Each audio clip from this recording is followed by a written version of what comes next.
네, 안녕하세요. 오늘은 섹터에 대해서 이야기해 보도록 하겠습니다. 첫 번째 우리가 이해해 볼 섹터는 바로 바이오 섹터입니다. 여러분, 이 말씀 먼저 드리고 싶어요. 주식 투자하시면서 바이오 섹터에 관심을 갖지 않으면 안 됩니다. 안 돼요. 이유는 간단해요. 바이오 섹터에서 크게 가는 주식이 굉장히 많이 나옵니다.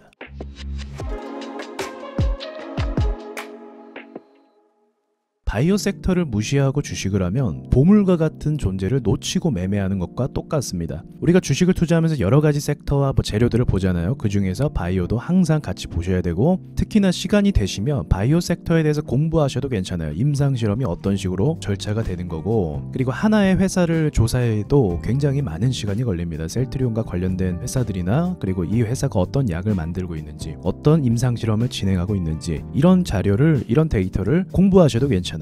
그렇게 뭔가 선택사항인데, 중요한 거는 바이오 섹터 자체를 놓치지 않아야 된다. 여기서 큰 상승이 나오고, 여기서 공부할 것들이 굉장히 많이 나오고, 더 중요한 건 바이오 섹터는 시장을 상승시키는 힘이 있습니다. 이게 무슨 말이냐면, 코스닥 차트를 볼게요. 코스닥입니다. 코스닥이 상승할 때마다 이때마다 바이오가 올라갔습니다. 왜 바이오가 올라갔냐? 바이오가 차지하는 시가총액 비중이 커서 그래요. 여러분 아시겠지만 바이오 쪽으로 거래대금도 많이 터지고 조단위 기업도 굉장히 많아요. 그 바이오 섹터가 같이 오른다고 생각해 보십시오. 그러면 시장이 같이 오르는 거예요. 그래서 파생효과로 산업주들도 같이 오릅니다. 여러 가지 급등주 테마주들이 이때 덩달아서 같이 오르는 효과를 일으키게 돼요. 그러니까 시장 분석하면서, 코스닥 분석하면서 바이오 섹터를 빼놓고 분석할 수가 없겠죠. 바이오는 코스닥의 중심이라고 볼 수도 있어요. 말썽도 많이 부리고 말도 많고 탈도 많지만 이 섹터가 매우 중요하다는 겁니다. 그래서 이 부분을 꼭 기억하시고, 중요하다, 시장을 끌어올린다, 이 단어를 기억하시길 바라겠고요. 두 번째로 바이오주의 특징은요, 실체가 없어도 상승합니다.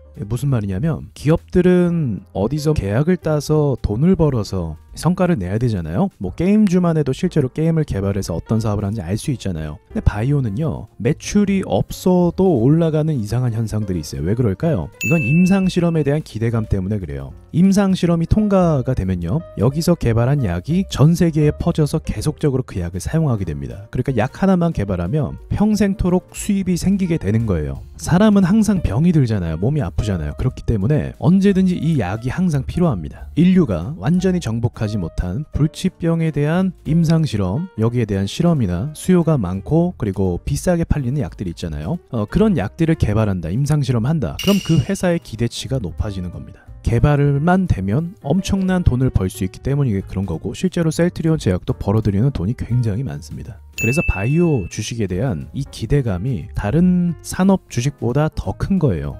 시장이 꺼지지 않고 시장은 계속 매출을 발생시킬 수 있는 곳이고, 그리고 시장 규모가 국내에만 머무는 것이 아니라 전 세계적으로 시장 규모가 형성이 돼 있으니까 이 기대치가 굉장히 높은 거죠. 참고로 바이오 산업은요, 영국과 미국이 굉장히 강력한 인프라를 가지고 있습니다. 인구에 따라 또 달라져요. 미국이 인구가 많잖아요. 그래서 임상실험이 유리하다고 하더라고요. 그리고 데이터나 연구 결과나 의료기기, 이런 쪽은 영국이 기술이 더 월등하고요. 우리나라는 발전은 하고 있지만 바이오 섹터가 글로벌 바이오 제약회사들에 비해서 밀리는 것도 사실입니다. 그래서 기대감이 더 큰 거죠. 사실은 더 성장할 수 있지 않을까, 이 회사가 대박 회사가 될 수 있지 않을까, 세계적인 회사가 될 수 있지 않을까. 주식은요, 기대감으로 오릅니다. 매출이 동반해서 오르는 경우도 있어요. 코스피는 그렇습니다. 그런데 대부분의 주식은요, 기대감 때문에 올라요. 이 포인트를 놓치시면 안 돼요. 그럼 기대감을 가장 많이 줄 수 있는 섹터가 뭐냐? 바로 바이오 섹터다라는 거죠. 그래서 바이오 섹터가 10배 가는 이유가 바로 그겁니다. 기대감이 너무 강하다 보니까 막 들어오는 거예요. 그럼 여기서 우리가 한 가지 또 짚고 가야 될 게 뭐냐면, 가장 현실적인 건데, 바이오 투자하는 사람들이 그러면 이 회사가 약을 만들 거라는 보장 때문에 투자하는가? 아니에요. 사실 바이오 투자는요, 사실은 임상실험에 실패한다라는 걸 대부분 다 알고 있습니다. 알고 있음에도 투자를 하는 거예요. 왜 그렇죠? 네, 10배 이상 가는 경우가 굉장히 많기 때문에 그래요. 실제로 우리가 코로나 사태를 겪으면서 코로나 관련된 약을 개발한 회사가 몇이나 되나요? 코로나 관련주로서 상승한 회사는 많은데 실제로 매출을 반영해서 수익을 발생한 회사는 많이 없어요. 진단키트가 오히려 더 많이 돈을 벌었죠. 그러나 상승폭은 뭐가 더 많다? 네, 치료제나 백신을 만드는 이런 회사들의 상승이 더 컸다라고 말씀드릴 수가 있겠습니다. 대표적으로 신라젠 사태도 사실은 마찬가지죠. 결과가 없고 돈을 못 벌지만 실제로 주가는 굉장히 크게 올랐다는 거죠. 그래서 바이오를 투자하는 사람들은 이미 알고 있어요. 약을 만들 수 없는 가능성이 크다. 임상실험이 보통이 아닙니다. 1차나 2차나 3차, 특별히 3차를 통과하는 건 소위 사람들이 거의 불가능하다라고 이야기해요. 굉장히 까다롭고 많은 경우의 수가 발생하게 되고 정말 많은 사람들이 임상에 참여하게 되기 때문에 실패할 가능성이 사실은 굉장히 높은 거죠. 그럼에도 불구하고 현실이 그렇지만 어떻게 된다? 네, 주가는 10배 이상, 20배도 갈 때가 때로는 있다. 그래서 바이오 섹터를 투자자라고 한다면 절대로 놓치면 안 되는 섹터다. 그리고 우리가 세 번째로 아셔야 될 게 무엇이냐면 바이오주는 신고가를 항상 주목해야 됩니다. 왜 그럴까요? 제가 앞서 말한 부분에 정답이 나와 있어요. 10배 이상 가니까 신고가가 됐다는 건 무슨 말이에요? 새로운 높은 가격이 형성됐다는 거죠. 그러면 형성이 되면 동시에 이 주식이 10배 이상 갈 수 있다는 기대감이 생긴다는 거예요. 그래서 바이오주 신고가가 발생하면 정말 많은 투자자들이 돈을 투입합니다. 바닥에서 살 수도 있겠죠. 근데 성격 급한 투자자들은 바이오주가 특별히 신고가를 형성했다? 그럼 많은 돈을 투입합니다. 그리고 실제로 바이오주가 신고가를 달성하면 긍정적으로 가는 경우가 많이 있고요. 자, 보시면 여기가 박스권이었죠. 이 일동제약 차트가 26,400원, 500원 정도가 박스권이었습니다. 그리고 나서 이렇게 오르게 된 시점이 신고가를 달성하고 나서부터예요. 이 신고가에 대한 기대가 크다 보니까 주가가 물론 많이 흔들었지만 오를 때 그 힘이 굉장히 강력하다는 겁니다. 그래서 다른 주식들의 신고가도 중요하겠지만 특별히 바이오 주식이 신고가를 친다? 그럼 정말 많은 투자자가 관심을 갖는다. 그리고 실제로 수익 날 가능성도 높다. 네, 바이오니아도 한번 볼까요?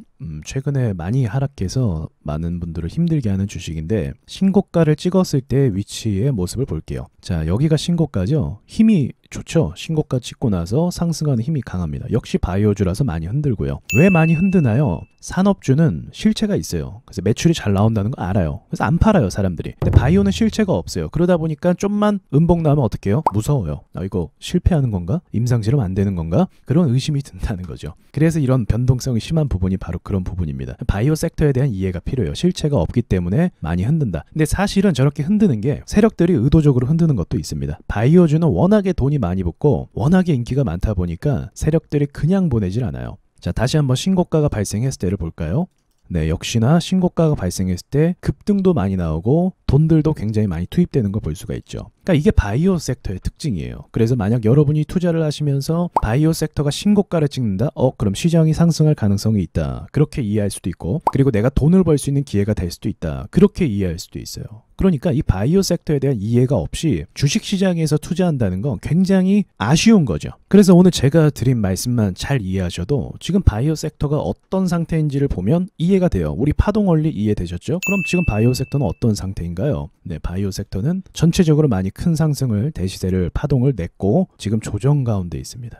계속 조정 가운데 있어요. 이미 파동이 많이 나왔기 때문에 다시 파동이 일어난다는 것에 대한 기대감을 갖는 게 조금 어려운 상황인 거죠. 특별히 바이오주는 신고가를 내줘야 되는데 신고가가 아니라 깊게 파여서 대부분 물려있는 상태입니다. 신고가가 내야 전체적으로 상승하는 기류를 탈 수 있는데 신고가가 아니라 지금 기술적 반등을 노려야 되는 상황인 거죠. 그러니까 이런 상황을 봤을 때 시장이 당장 신고가로 가기는 좀 어려울 수도 있겠다 라고 이해해 볼 수도 있는 거예요. 다만 요즘에 약간 바뀐 게 뭐냐면 게임주가 많이 상장되면서 게임주의 시가총액이 높아지면서 시장이 올랐을 때 과거에는 바이오주였다고 한다면 이제는 게임주가 시장을 주도하는 경우가 많이 생겼습니다. 이건 몇 번 언급을 드렸는데 펄어비스죠. 그래서 우리 다음에는 이제 게임주 섹터에 대한 특징을 이야기해 보도록 할게요. 사실 바이오랑 약간 비슷하지만 바이오보다 약한 섹터가 바로 게임 섹터거든요. 근데 지금은 좀 달라지고 있어요. 그 이유와 그리고 그 흐름에 대해서도 이야기해 보도록 해보겠습니다. 일단 바이오 섹터에 대한 이 전반적인 이해가 중요한 거고 지금은 개념을 가르쳐 드리는 겁니다. 그래서 어디서 매수하고 눌림목 잡고 이 개념이 아니에요.